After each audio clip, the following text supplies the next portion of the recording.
Today's scripture is taken from Romans 2, verse 1, and it says, "You therefore have no excuse, you who pass judgment on someone else. For at whatever point you judge the other, you are condemning yourself." In Matthew 7, verse 1, it tells us that we should not judge unless we ourselves are judged. And as Christians, we tend to judge others. That's something that we are tempted to do on a daily basis. We see someone doing something wrong and we automatically want to judge them. Well, that's the kind of behavior that we should try to stay away from.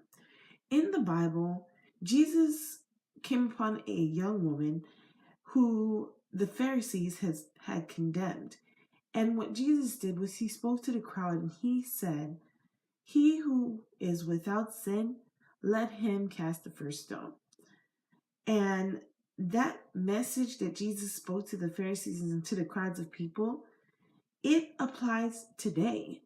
A lot of times we want to judge others, but we ourselves are doing wrong.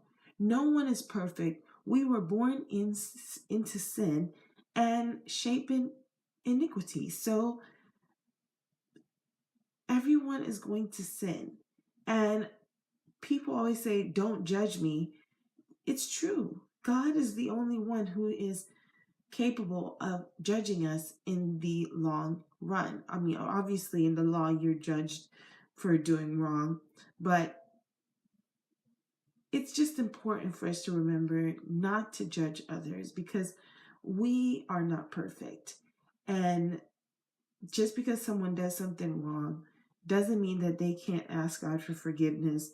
Or if you know someone who may be in a really rough kind of lifestyle, maybe you can pray for them.